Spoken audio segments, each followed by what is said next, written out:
मैं टैक्सी चलाता था। 11वें रोजे वाले दिन मैंने रात को नमाज इशा और तरावी अदा करने के बाद मस्जिद में बैठा कुरान मजीद पढ़ रहा था।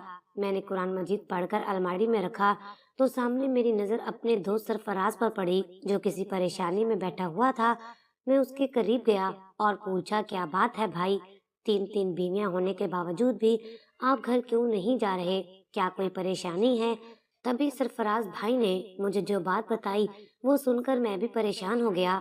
कहने लगे, रिश्तेदारों के यहाँ एक शादी है और मेरी तीनों बीवियां वहाँ जाना चाहती हैं, मगर मैं नहीं जाना चाहता। वहाँ पर नाच गाना होगा और तीनों बीवियों के लिए काफी ज्यादा इंतजामात करने पड़ेंगे। अब मैं घर इसलिए नहीं जा रहा कि अपनी तीनों बीवियों की फरमाइश कैसे पूरी करूंगा। ये सुनकर मैं हंस पड़ा। अरे सरफराज भाई, परेशानी की कोई बात ही नहीं है। आपकी तीनों बीवियां मेरी बहनें हैं। मैं ऐसा करूंगा कि उन्हें अपनी टैक्सी में शादी पर ले जाऊंगा और वापस भी ले आऊंगा। यूं आपके कंधे से बोझ भी उतर जाएगा। ये सुनकर सरफराज भाई खुश हो गए थे। उनकी तीनों बीवियां ही शौक और चुलबुली थी। मेरे दिल में तजस्सुस भी था कि मैं उन तीनों को देखूं, उनसे बातें करूं कि आखिर वो तीनों एक ही शौहर के साथ कैसे मुतमईन रहती हैं। क्या उनके दरमियान कभी कोई लड़ाई झगड़ा नहीं होता? बहुत सारी बातें थीं जिन्हें मैं अपने दिल में रखे हुए था।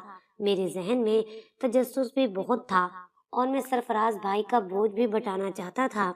अगले ही दिन उन्होंने मुझे सुबह 8 बजे कॉल कर दी। बोले कि आज मेरी बीवियों ने शॉपिंग पर जाना है, साथ ही पार्लर भी जाएंगी। मैंने उनसे कह दिया कि आपको बिल्कुल फिक्र करने की जरूरत नहीं है, मैं अभी टैक्सी लेकर आ रहा हूँ। सरफराज भाई ने मेरा शुक्रिया अदा किया। खैर, मैं सुबह सवेरे ही निकल गया। मैंने देखा वो तीनों दुबली पतली लड़कियां थीं। मुझे सलाम करके पिछली सीट पर ही बैठ गई थी। उन तीनों ने मुझसे कहा कि आप हमें साइमा ब्यूटी पार्लर पर लेके चलो। साइमा ब्यूटी पार्लर का नाम सुनते ही मुझे अपना पुराना मोहल्ला याद आ गया। एक साइमा ब्यूटी पार्लर वहाँ मेरी कजन साइमा ने भी खोल रखा था। साइमा को ये काम करते हुए 2 साल हो गए थे। वो अक्सर रात देर तक काम करती रहती थी। उसके पास तो हिंदू लड़कियां भी आती थी। मुझे वो खास पसंद नहीं थी, मगर वो बड़े ही बेतकल्लफाना अंदाज में बातचीत करती थी। मैं तो सोच रहा था कि सरफराज की बीवियां कहीं और जाएंगी, पर उन्होंने उसी जगह का पता बताया। मैं तो हैरान हो गया था कि साइमा की शोहरत तो बड़ी दूर दूर तक पहुंच गई है। सरफराज तो बहुत ही मुअज्जिज खानदान से ताल्लुक रखते थे और इसी वजह से माली हालात भी उनके ठीक थे। तभी तो उनकी 3 बीवियां थीं और तीनों की तीनों ही बेपनाह खूबसूरत और अच्छे खानदान की ही थीं। सरफराज भाई उन तीनों का खर्चा भी उठाते थे। मैं सोचने लगा कि अच्छे घराने की बीवियां आखिर साइमा ब्यूटी पार्लर पर क्यों जा रही हैं। साइमा ब्यूटी पार्लर में तो एक गली मोहल्ले की औरतें ही आती थीं। बहरहाल, मैं जब उन्हें साइमा ब्यूटी पार्लर पर लेकर गया तो बाहर से पार्लर की चमक दमक देखने के बाद मुझे अंदाजा हुआ कि असल में साइमा ने अपना पार्लर काफी बड़ा कर लिया था। इंतजाम भी अच्छा किया हुआ था। साइमा ने मुझे देखते ही पहचान लिया। बोली कि जुहेब, तुम बाहर क्यों खड़े हो? मैं वैसे तो मर्दों को अपने पार्लर के अंदर नहीं आने देती, लेकिन तुम तो मेरे कजन हो। तुम अंदर आकर बैठो और इंतजार करो। वैसे ये औरतें कौन हैं? उसने मुझसे पूछा तो मैंने कहा, ये मेरे दोस्त सरफराज की बीवियां हैं। इन्हें पार्लर में कोई काम करवाना था, इसी वजह से मैं इन्हें लेकर आया हूँ। साइमा ये सुनते ही किसी सोच में पड़ गई। फिर बोली, अच्छा, मुझे याद आ गया। सरफराज भाई पहले भी 2 बार अपनी बीवियों के साथ मेरे पार्लर में आ चुके हैं। वैसे एक बात है, तुम्हारे दोस्त सरफराज की तीनों बीवियां माशाल्लाह इतनी खूबसूरत हैं। सरफराज भाई देखने में तो बहुत सादा लगते हैं, लेकिन असल में उनके दिल में बहुत अरमान छुपे हुए हैं। अब देख लो इन तीनों बीवियों को, उसने अपने जाल में फंसा लिया है। मैं ये सोचकर तो हैरान रह गया था, क्योंकि सरफराज भाई के बारे में आज तक किसी ने ऐसी कोई बात नहीं की थी। ये तो वाहिद साइमा ही थी जो कि उनकी बीवियों के बारे में ऐसी बदतमीजी से बात कर रही थी। वैसे साइमा थोड़ी थोड़ी मुझे भी अच्छी लगती थी। उसका अंदाज़े गुफ्तगू मुझे बहुत तस्कीन देता था। मैंने सोचा कि मैं वहीं बैठ जाता हूँ। वैसे भी मुझसे और कोई लड़की खुलकर बात नहीं करती थी। एक यही साइमा थी जो अक्सर मुझसे हाल चाल पूछ लेती थी। बहरहाल, मैंने साइमा से कोई गिला शिकवा नहीं किया, ना ही उसे ये कहा कि तुम पर्दा नहीं करती। साइमा मेरे साथ गपशप करने बैठ गई। मुझसे चाय पानी का पूछा तो मैंने इनकार कर दिया और कहा कि मेरा रोजा है। फिर वो बातों बातों में कहने लगी, सरफराज तो बड़ा तेज निकला है, तुम्हें पता भी है उसकी तीनों बीवियां क्या करवाने आती हैं। ये सुनकर तो मैं हैरान रह गया था। मुझे ये नहीं जानना था कि दोस्त की बीवियां किस मकसद से यहाँ आई हैं। जाहिर है मेरे लिए तो वो बहुत मोहतरम थी, मगर साइमा ने मुंह खोलकर मुझे बता दिया कि वो यहाँ वैक्स करवाने आई हैं। ये सुनकर मुझे बड़ा अजीब सा लगा था।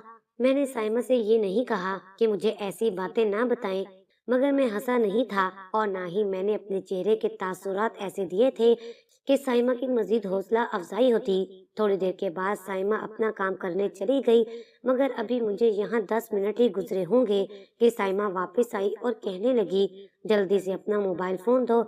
मुझे बड़ी हैरत हुई। मैंने कहा, तुम मेरे मोबाइल को क्या करोगी? उसने मुझसे कहा कि वो मेरे मोबाइल से बहुत जबरदस्त वीडियो बनाएगी और वो वीडियो देखकर मैं खुश हो जाऊंगा। ये सुनकर मुझे बहुत अजीब लगा। असल में साइमा बचपन से ही शरारती किस्म की लड़की थी। अगर उसके पास कुछ अजीब किस्म की लड़कियां आ जाती तो वो उनकी वीडियोस बनाकर फेसबुक पर या सोशल मीडिया पर लगा देती और खूब लाइक वसूल करती थी। मैंने कहा, मुझे कोई वीडियो नहीं चाहिए, बस मैं चलता हूँ। अगर उन्हें ज्यादा वक्त है तो मैं कुछ देर के बाद आ जाऊंगा। अरे बुद्धू, तुम भी कैसा मौका गवा रहे हो? मुझे अपना फोन दो, वीडियो बना के मैं तुम्हें दिखाऊंगी और देख लेना, फेसबुक पर डालूंगी तो लोग खूब हंसेंगे कि आजकल के मौलवी भी कितने तेज हो गए हैं, कैसे कैसी हरकतें अपनी बीवियों से करवा रहे हैं। लोगों को इस्लाम के भाषण देते हैं और खुद उनकी बीवियां देख लो पार्लर में क्या क्या करवाने आती हैं। ये कहकर साइमा ने मुझसे मेरा मोबाइल छीन लिया। मुझे बहुत बुरा लग रहा था कि साइमा ऐसे कर रही है। फिर मुझसे कहने लगी, अगर मैं उनकी वीडियो खुद बनाऊंगी तो उन लोगों को कहीं शक ना हो जाए। तुम ऐसा करो, यहाँ से छुपकर उन लोगों की वीडियो बना लो, फिर इस वीडियो को इंटरनेट पर डालेंगे। मैं साइमा की बात सुनकर बड़ा खफा हुआ था, लेकिन उसने मुझसे कहा कि वो मुझे इस काम के पैसे देगी। मैं हैरान हो गया। मुझे ये सब कुछ बहुत बुरा लग रहा था। मैंने कहा, साइमा, जो करना है तुम खुद करो, मैं तो इस खेल में शामिल नहीं होना चाहता। मैं जा रहा हूँ। मुझे लगता है कि उनको अभी काफी देर लगेगी, इसलिए मैं 1-2 घंटे के बाद आऊंगा। ये कहकर मैं तो वहां से निकल गया। साइमा थोड़ा सा मुझसे खफा होने लगी, पर मैंने इस बात की परवाह नहीं की, क्योंकि मैं सरफराज भाई की और उनकी बीवियों की दिल से इज्जत करता था। मैं नहीं चाहता था कि मैं किसी ऐसे शैतानी खेल में मुलविस हो जाऊं, और ना ही वहां मैं साइमा के साथ मजीद रुकना चाहता था। साइमा मेरी कजन थी, उसका और मेरा बचपन एक साथ गुजरा था। बचपन में जब वो शरारतें करती थी तब और बात थी, मगर अब ऐसी शरारत करना गुनाह का काम था। गाड़ी में आकर बैठने के बाद मुझे अंदाजा हुआ कि कहीं साइमा उन लोगों की वीडियो बनाकर खुद इंटरनेट पर डाल ना दे, फिर क्या होगा। एहसास-ए निदामत मुझे खाए जा रहा था। मेरे दिल में बस एक ही बात बसी हुई थी कि मैंने सरफराज भाई की बीवियों को बचाना है, लेकिन समझ में नहीं आता था कि मैं ऐसा कैसे करूंगा। बहरहाल काफी देर मार्केट में घूमने फिरने के बाद मैंने सोचा कि शायद सरफराज भाई की बीवियां अब तैयार हो गई होंगी, मैं जाकर उन्हें पार्लर से ले आता हूँ। मगर जैसे ही मैं पार्लर के करीब जाने लगा, वहाँ पर मुझे लोगों का एक हजूम दिखाई दिया। मैं तो दिल में बहुत सारी बातें सोचकर आया था कि साइमा ने उनकी वीडियो बना ली होगी, मगर जब मैं वहाँ पर गया तो बाहर एक एम्बुलेंस भी खड़ी थी और साथ ही काफी ज्यादा रश भी था। लोग इस कदर जमा थे कि मुझे कुछ समझ नहीं आ रहा था। मेरे दिल की धड़कन तेज होने लगी। मुझे तो बस अपने दोस्त की बीवियों को देखना था कि वो कहाँ चली गई हैं, मगर अब वो मुझे पार्लर में दिखाई नहीं दे रही थी। मैंने सोचा कि हो सकता है मुझे देर हो गई हो और वो घर चली गई हूँ। मैं वापस सरफराज भाई के घर पहुंचा। मैंने उनसे पूछा कि आपकी बीवियां वापस आ गई हैं। उन्होंने मुझे जवाब दिया कि मैंने अपनी बीवियों को तुम्हारे साथ भेजा था, वो तो घर नहीं आई। जाहिर है उन्होंने तुम्हारे साथ ही घर आना था। मैंने तो तुम्हारी जिम्मेदारी पर उन्हें भेजा था। मैं सरफराज के सामने सख्त शर्मिंदा हो चुका था, क्योंकि वाकई मैंने ही उन्हें कहा था कि मैं आपकी बीवियों को लेकर जाऊंगा और पार्लर से भी घुमा कर लाऊंगा, लेकिन ये तो उलट हो गया था। अब मुझे परेशानी हो रही थी। एक तो सरफराज की बीवियों को कहाँ ढूंढूं और दूसरा साइमा की वजह से परेशान था। सरफराज भाई ने मुझसे कहा कि तुम फिक्र नहीं करो, मेरी बीवियां बहुत समझदार हैं, वो वहीं होंगी। तुम पॉलर जाकर देखो, तुम्हारा इंतजार कर रही होंगी। मैं दोबारा साइमा के पॉलर की तरफ चला गया, मगर वहां तो कोई भी नहीं था। पॉलर के बाहर भी लोग नहीं थे। जो इससे पहले जमा थे वो भी जा चुके थे। पॉलर बंद हो चुका था, उससे ताला लग चुका था। बाहर एक चौकीदार बैठा होता था, वो भी अब नजर नहीं आ रहा था। मैं हैरान हो गया, हक्का बक्का था कि अब मैं किससे पूछूं। तभी मुझे सामने वाले घर का ख्याल आया। मैंने सोचा इनसे साइमा के बारे में पूछ लेता हूँ। यहाँ भी काफी सारी औरतें रहती थी जो साइमा के पॉलर आती जाती रहती थी। मैंने दरवाजे पर बेल बजाई। एक औरत आई। मैंने कहा कि यहाँ सामने वाले ब्यूटी पार्लर में ऐसा क्या हुआ कि अचानक पार्लर भी बंद हो गया और एक एम्बुलेंस भी थी। एम्बुलेंस में कौन था? जहाँ पर जो औरतें थी वो कहाँ गई? तभी उस औरत ने मुझे जो बात बताई वो सुनकर मेरे कदमों तले से जमीन निकल गई। कहने लगी कि यहाँ से 3 औरतें और साथ में साइमा को अस्पताल लेकर गए हैं। क्या कोई इमरजेंसी हो गई थी? मैंने उस औरत से पूछा तो उसने लाइल्मी का इजहार करते हुए कहा, मैं कुछ नहीं जानती। मैंने तो बस साइमा और उन 3 औरतों को एम्बुलेंस में बैठते हुए देखा है। अब बात बड़ी हैरानकुन थी। मुझे सरफराज भाई की तीनों बीवियों की फिक्र होने लगी। जाहिर है अगर वो अस्पताल गई थी तो मेरे लिए ये अच्छी बात नहीं थी। खैर करीब में एक जनरल अस्पताल था। मैंने सोचा कि एम्बुलेंस ज्यादा से ज्यादा वहीं तक जा सकती है। मैं भी उसी अस्पताल में चला गया।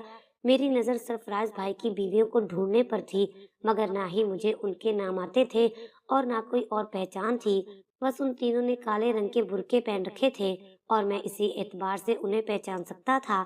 मैं जल्दी से अस्पताल के अंदर चला गया, मगर वहां जाकर मुझे साइमा या फिर उन 3 बीवियों की कोई खबर नहीं मिली। तभी मैंने सोचा कि मैं अब कहाँ जाऊंगा, सरफराज भाई को क्या जवाब दूंगा कि अचानक उसी वक्त उनकी एक बीवी मुझे अस्पताल के कॉरिडोर से बाहर आती दिखाई दी। मैंने खुदा का शुक्र अदा किया। उसके पास जाते ही पूछा कि बाकी सब लोग कहाँ चले गए हैं। मैं आप लोगों को ब्यूटी पार्लर के बाहर ढूंढ रहा था। तभी सरफराज की छोटी बीवी ने मुझे बताया कि हम लोगों को इमरजेंसी में अस्पताल आना पड़ा और कुछ दवाइयों की बात कर रही थी। मुझे हैरत होने लगी और अफसोस भी। मैंने उनसे पूछना भी चाहा, मगर वो बहुत जल्दी में लग रही थी। मैंने तभी सरफराज भाई को फोन कर दिया। उनसे कहा कि आप भी अस्पताल आ जाएं। आपको आकर पता चल जाएगा कि यहाँ पर कोई मसला हो गया है। मैं आपकी बीवियों से ज्यादा बात नहीं कर सकता। सरफराज भाई भी परेशान हो गए। कहने लगे कि मैंने तो उन्हें पार्लर में भेजा था। खुदा करे कि सब खैर ही हो। तकरीबन आधे घंटे के बाद ही सरफराज भाई जनरल अस्पताल आ गए। वो बहुत ज्यादा परेशान थे। मैंने कहा कि आप चलकर अपनी बीवी से बात करें। जिनसे मैंने बात की है वो मेरे साथ आए और फिर अपनी बीवी के साथ कहीं गुम हो गए। शायद वो भी वार्ड के अंदर गए थे। मैं बस बाहर खड़ा बेचैन हो रहा था। इतने में मुझे घर से कॉल आ गई। घर में मेहमान आ गए थे और मेरा जाना लाजमी था। मैंने फोन पर सरफराज भाई से इजाजत ली और घर आ गया। मगर मुझे अगले दिन एक खबर मिली। वो खबर सरफराज भाई के चौथे निकाह की थी। उस खबर ने तो मेरे हवासों पर बिजली गिरा दी थी। अभी तो मैं पहले वाले वाक़ये को ही अपने ज़हन से भुला नहीं पाया था कि मुझे ये खबर सुनने को मिली। मैंने सोचा कि चलो साइमा का पता कर लेता हूँ, मगर जैसे ही साइमा के कॉलर पर गया तो मुझे पता चला कि साइमा का निकाह सरफराज भाई से हो गया है। ये बात इस कदर हैरान कर देने वाली थी कि मैं तो बेचैन हो गया। सारा वाक़या मेरी आंखों के सामने हुआ था। मैं कैसे भूल सकता था कि साइमा जैसी लड़की जिसे थोड़ा थोड़ा मैं भी पसंद करता था, जाहिर है उसकी शादी सरफराज भाई से हो गई थी। ये बात हैरान कर देने वाली थी। खैर मैं साइमा को इतना भी पसंद नहीं करता था कि मुझे उसकी शादी पर दुख हो, मगर मुझे इस बात का तजस्सुस था कि आखिर एक ही दिन में ये निकाह हो कैसे गया और पार्लर में ऐसा भी क्या हुआ कि सरफराज भाई ने जाकर अपने तीनों बीवियों के साथ एक और बीवी को अपने निकाह में ले लिया। साइमा की तो उम्र भी कम थी और वो बहुत शौक सी लड़की थी। साथ ही साथ उसके ख्यालात भी मॉडर्न तर्ज के थे। जब भी मैं साइमा को देखता तो यही सोचता कि ये तो किसी फिल्मी अदाकार से शादी करेगी, क्योंकि वो बहुत ही ज्यादा मॉडर्न लगती थी। साइमा के कपड़े, उठना बैठना, चलना फिरना और फिर पार्लर चलाना, ये सभी बातें इस बात की गवाह थी कि वो एक मॉडर्न ख्याल की लड़की है। और जाहिर है निकाह भी किसी ऐसे शख्स से ही करेगी। मगर अचानक से उसके निकाह का पता चलते ही मेरे रोंगटे खड़े हो गए। मैंने सोचा कि मैं जाकर सरफराज से पूछूं, आखिर आपको अचानक उससे निकाह करने की क्या जरूरत पेश आई थी। मैं ऐसे कहना तो नहीं चाहता था, लेकिन जो कुछ मैंने अपनी आंखों के सामने देखा था उसे भी नजरअंदाज नहीं कर सकता था। खैर, मैं सरफराज के यहाँ गया तो मिठाई लेकर गया, क्योंकि मैं उसे शर्मिंदा भी करना चाहता था कि मुझे बताए बगैर उन्होंने मेरी कजन से शादी कर ली। कम से कम मुझे बुला लेते। लेकिन फिर ख्याल आया कि कोई इमरजेंसी हो गई होगी जो ये शादी एक ही दिन में हो गई, वरना तो आम लोग जब शादी करते हैं, निकाह भी करते हैं, तो गवाहों को बुलाते हैं और साथ ही अपने दोस्तों अहबाबों को जरूर शामिल करते हैं। फिर मैं तो सरफराज भाई का बड़ा ही करीबी जानने वाला था। मैं उनसे शिकवा करने पहुंचा, साथ ही उन्हें शर्मिंदा करने के लिए मिठाई भी लेकर गया। मगर सरफराज के तेवर देखकर मुझे अंदाजा हुआ कि वो वाकई में खुद भी बड़े परेशान थे। मैं जब उनसे मिला तो कहने लगे, कल मुझे बहुत ही इमरजेंसी में निकाह करना पड़ा। मैं तुमसे बहुत माजरत ख्वाह हूँ कि मैं तुम्हें बता नहीं सका। दरअसल निकाह इतना इमरजेंसी में हुआ कि मुझे अस्पताल में ही मौलवी साहब को बुलाना पड़ा और गवाह भी अस्पताल के लोग ही बने थे। मैं तुम्हें बता नहीं सकता कि ये सब कुछ किस कदर जल्दी में हुआ था। अगर मेरे बस में होता तो मैं तुम्हें जरूर बुलाता। सरफराज भाई की ये बात सुनकर मैं चुप हो गया था। जानता था कि वो सारी बात मुझे खुद ही बता देंगे। कहने लगे कि साइमा मुझसे निकाह करके बहुत खुश है। मैंने कहा कि क्या आप साइमा को पहले से जानते थे। कहने लगे, नहीं, मैं तो नहीं जानता था।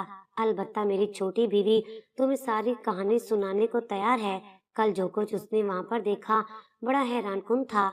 मुझे तो ये अल्लाह का करिश्मा भी लगा, मगर इसमें हम इंसानों का कोई कमाल नहीं है। बस उसकी शादी मेरे साथ होना लिखी थी। मैं उसके नसीब के साथ जुड़ा हुआ था, तो हम दोनों का निकाह हो गया।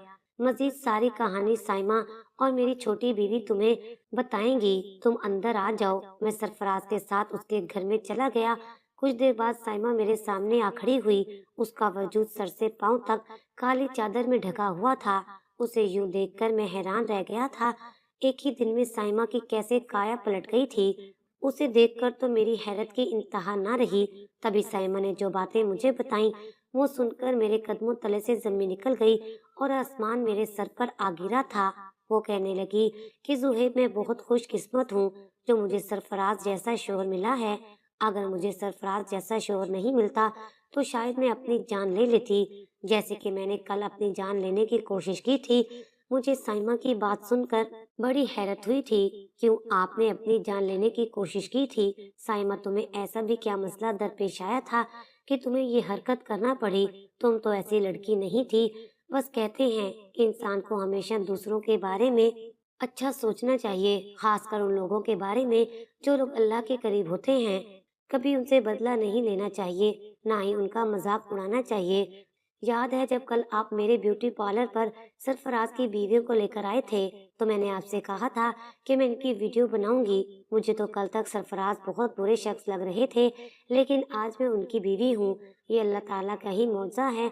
तुम्हें तो याद ही होगा कि जब कल मैंने वीडियो बनाने की कोशिश की थी, ठीक उसी वक्त मुझे भी एक मैसेज और एक वीडियो वसूल हुई थी। उस वीडियो को देखकर मेरी तो जान निकल गई थी। मैं तो सोच भी नहीं सकती थी कि मैं जिस शख्स से मोहब्बत करती थी वो इतना नीच होगा, इतनी गिरी हुई हरकत करेगा कि मेरी कमजोरियों को यूं सबके सामने उछालेगा, सिर्फ इसलिए कि मैंने उसे कुछ पैसे नहीं दिए थे।